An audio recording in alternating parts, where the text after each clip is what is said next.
welcome to another Insensu Education Marketing video.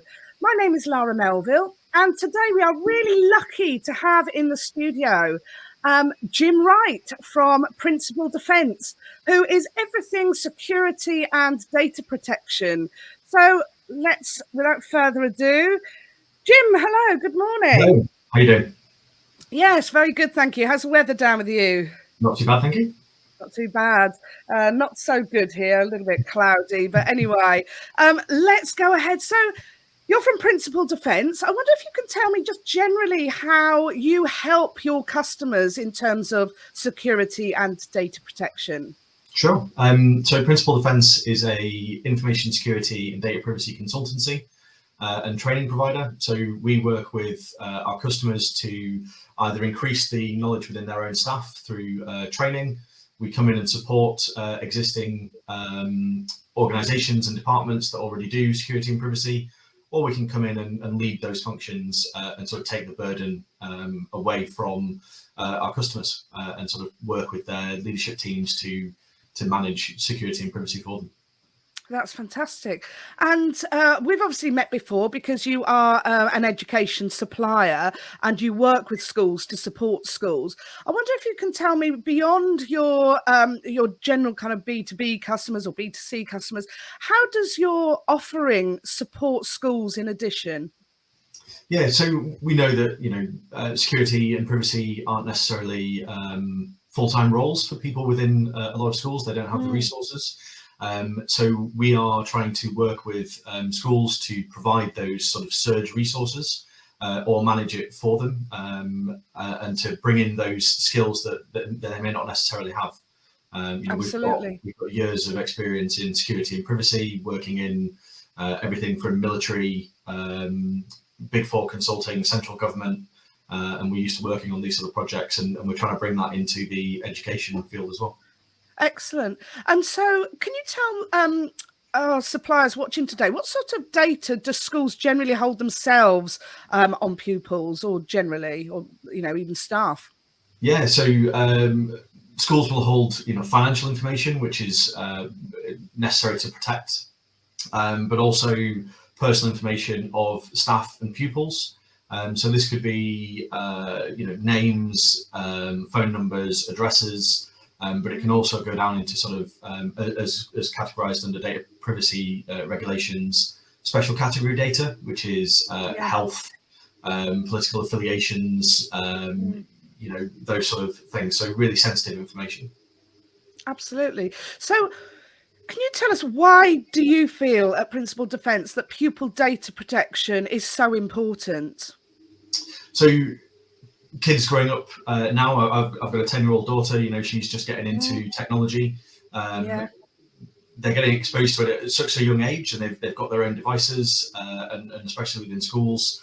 Once that data is out, it's been breached or it's been leaked somewhere, it's out there forever. That's right. And, we've heard of organizations building models and using information to sort of target adverts and even sort of, negative impacts, Cambridge Analytica, that sort of stuff, and sort of changing people's opinions around how they vote and things like that. So once a child's data is out there, it's out there forever. It's going to be very hard to sort of get rid of that. That's right. So is there a link there, do you think, with safeguarding? I know, with schools, that's just so important for them, and, all, not only all staff, but any adults working with pupils, safeguarding is so important. Is there a link there between that and what you're doing? Yeah, they sit sort of side by side. One's not more prevalent than the other. Data protection and safeguarding work together. In safeguarding, it's about protecting the health and well-being of the child, but we need to make sure that we're doing that in an appropriate manner that doesn't then give them a privacy harm. Changes the way they behave or leaks their information online. One of the big ones is synthetic identity theft, where people will actually use child data to sort of amass credit, and then when children turn sort of 18, they're finding out that they're in debt, they've got low credit ratings and things like that. So it can really impact them in the future. Absolutely. So Obviously, you're on here today. We work with suppliers and really try to add value for suppliers working with schools. Are there particular suppliers that you feel would benefit from support from yourselves in terms of security and data protection? Are there particular types of suppliers? So anyone that's got access to large amounts of data or access to school IT systems would obviously be a sort of key supplier that we'd be looking to sort of help. So your ed tech suppliers, yeah, isn't it?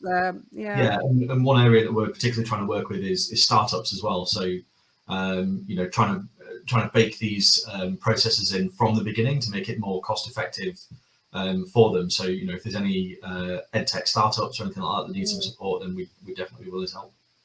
And of course, starting out from the beginning, is certainly much more effective than then trying to go in, I suppose, at a later date and kind of manage that, isn't it?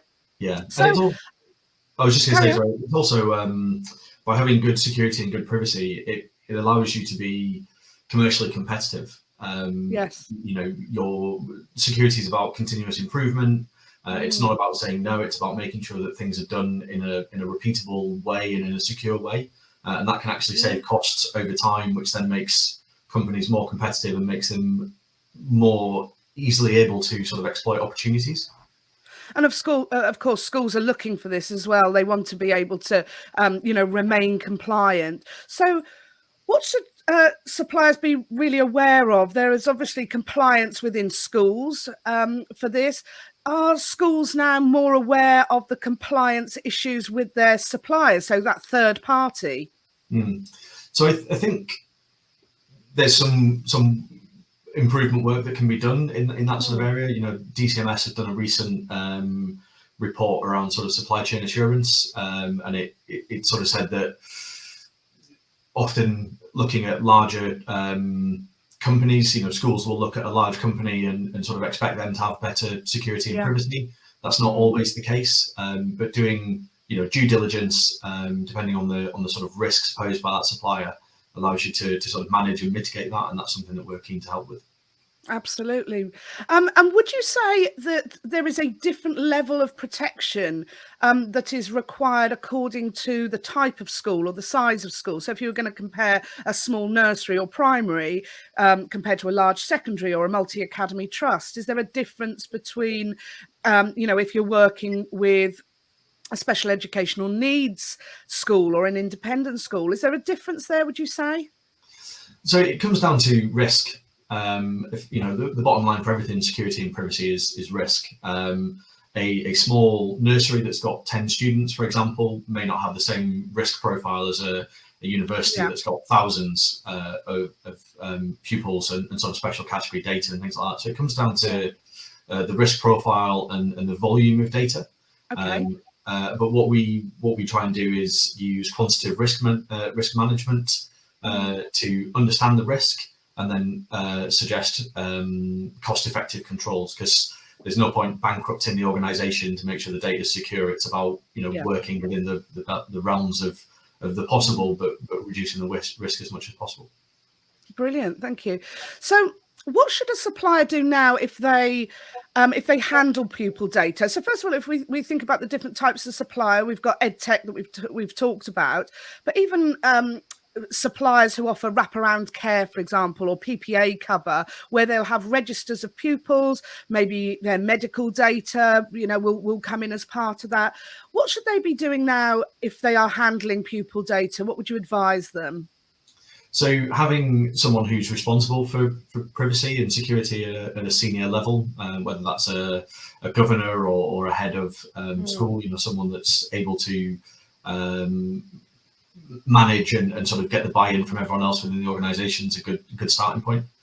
So you're talking about your data protection officer, within your organisation. Yeah, and making sure that they're appropriately skilled and sort of qualified and things like that, and then identifying the types of data that you hold, where that data is held, so asset management, and then following on from that is sort of risk management, understanding the risks and then looking at ways to reduce those risks.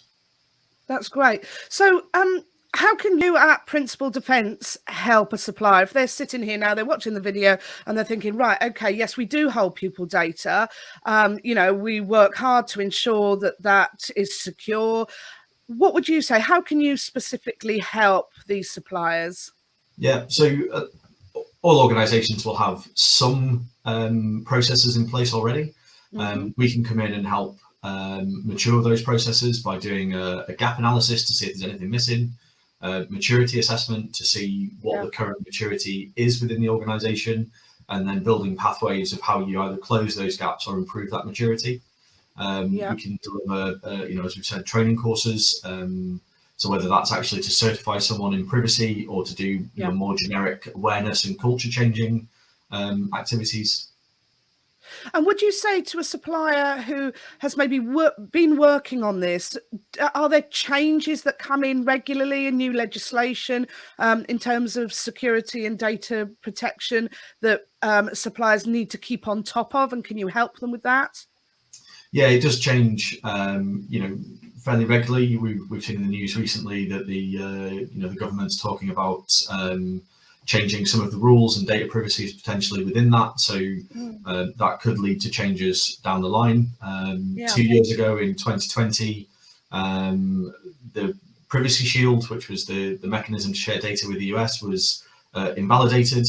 So, UK and European companies sort of couldn't rely on sharing data with the US, and we had to look at other processes. So these things do change, not daily, but fairly regularly. Yeah, absolutely. Okay, let me just bring this up for our suppliers. So for anybody thinking they need to kind of relook at their security and data protection and want to give Jim a call and talk through possibly that gap analysis opportunity, it's Principal Defence at principaldefence.com, and I'm sure we'll leave you in the very good hands of Jim Wright there. So thank you ever so much for joining us today, Jim. It's been absolutely insightful, and I'm absolutely confident that there will be suppliers that this is going to be, exceptionally helpful for as they grow their business within the UK education sector.